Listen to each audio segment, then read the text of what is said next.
Hello Chipsters, it's Gav. Welcome to another one of my videos. Today we've got the long trailed and heralded 18mm Napoleonic commission update. I have two units based exactly the same. Obviously I get my figures from the client, so I paint what I've got. So all the figures are are the same. There's some. When I say the same, there's obviously a few handholds and head variants and stuff like that, but you're basically seeing the same figures. Two units painted of the Chasseurs de the Guard, that's what it's called, and I've got two more units to do, one of the same size and one slightly larger. And then I've got 4 units of the Grenadiers of the Old Guard, plus a command element to paint up as well. So the figures are 18mm, they're AB, Napoleonics. AB, RA, I keep saying this because people often ask what it is it's just what the guys that game with them and those of us that paint them, we know them as AB.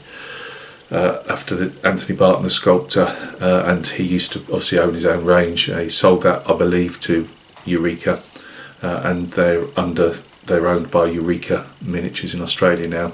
I do believe they are also produced for them in the UK and I believe in the States as well. So yeah, the base. I go for tufts now if I'm doing things, whether to sell, that type of stuff. I tend to, instead of putting a static grass down as a grass, I tend to put tufts as clumps now. I think it looks that slightly bit more naturalistic look. But these were I originally painted for this client that large Saxon commission, which if you go in my playback, what they call it, not playbacks, but if you go in my section where I put my library of different videos, you'll see the Saxon commission. Again, lighting and everything wasn't as good in those days. Good job they were white uniforms. So these are based to more or less, I think I'm not sure if I put rocks on those. I put the odd rocks on these as well this time, but they've got that lighter grass, which actually makes the figures stand out a bit more on top of them actually, but that's what the client wanted.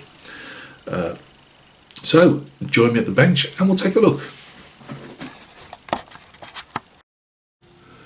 Right guys, these are the little fellas in question. I'll bring some up to the camera in a minute. As I say, they are all the same collection of poses. There's just the one officer, or the two officers in the command element, drummer. There's a certain amount of pioneers in the bag, so I believe I'm going to have to skip on one of them though. One of them just have to have a figure, just because I don't have enough, I believe. But yeah, they're not too bad. I would suggest with these, they have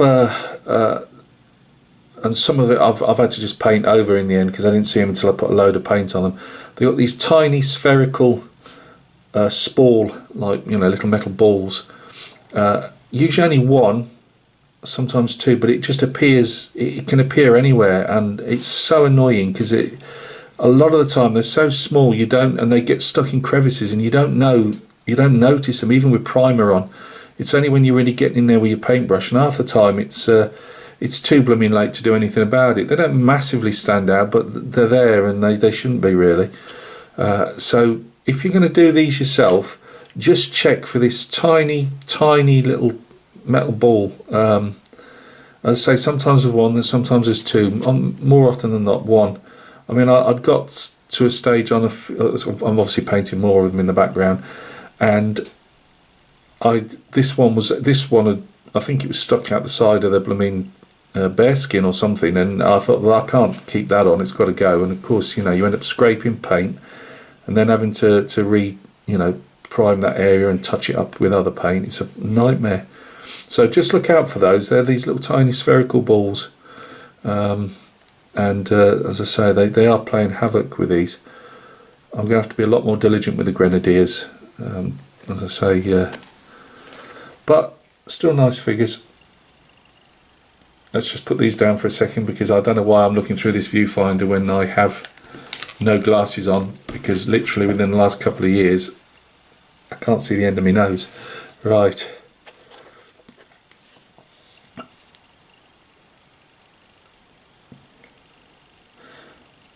I've put a few I haven't put long service chevrons on them all, and I prefer to mix them up, so they're not particularly. You'll see some have got long service chevrons, some haven't. I've thrown a few corporals in there and a couple of sergeants.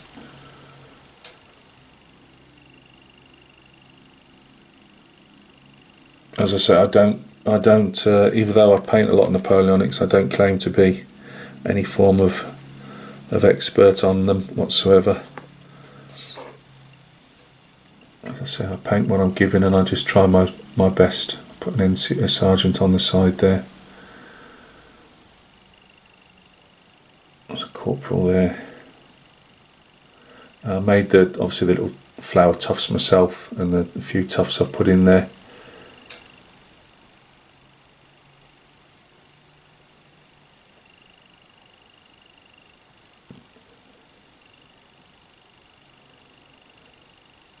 But yeah, let's see if we can get the command section out. I won't get the ones in the back because they're all exactly the same, apart from the basing is very slightly different on each one. GMB colours.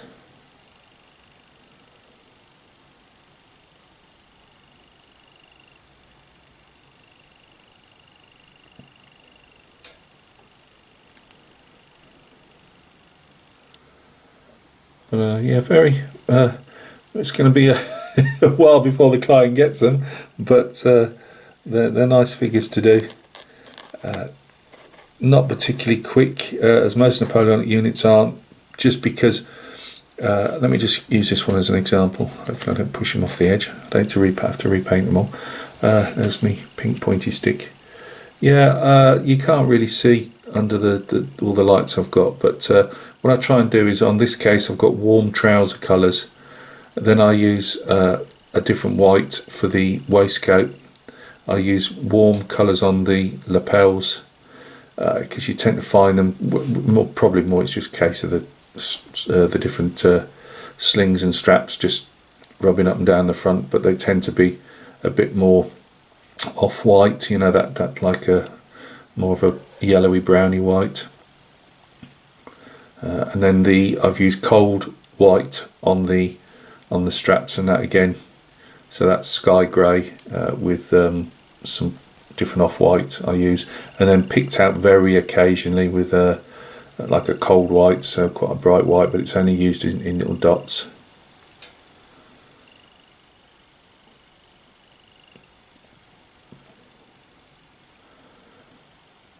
Again, these are all, there's no difference in these, there's no campaign look to them, they're all exactly the same uniform wise. Right guys, I think that's it. Long wait for two little units. Believe me, they take me a while to paint. I've got another unit halfway through. Once I've got either one or I'll probably wait for the next show and tell on these. I may do when I've got a unit done, or I might just wait to get both those units done and then just do the whole Chasseurs brigade, like, you know, in one hit as a video. So I think that's about it for this one. I keep saying coming up, different things coming up. I mentioned it all the other day, so I don't really think there's much point, but we'll try and get an update on the ship. I'm doing bits of that in the background, although it really it's starting to need now, the hull and that needs starting painting. So I'll probably take yet another break from the commission, probably Friday, something like that, and get a lick of paint on, or at least some base painting on that. Carrying on doing some of the other builds to the bridge and things like that of the ship as well. 30-year war probably won't be shown until sometime late next week, but I've got a few more figures for the 30-year war to be done in 28mm.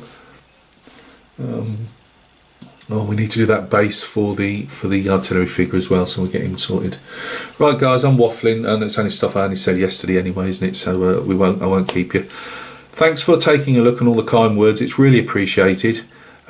as I say, these, I've not been doing like little updates on them, because realistically it's all the same figures and the same uniforms, and I don't think you'll want to see all that. So it's just a case of, when I have got a batch done like this, then give you a show and tell, you know, and I think that's probably better way of doing it.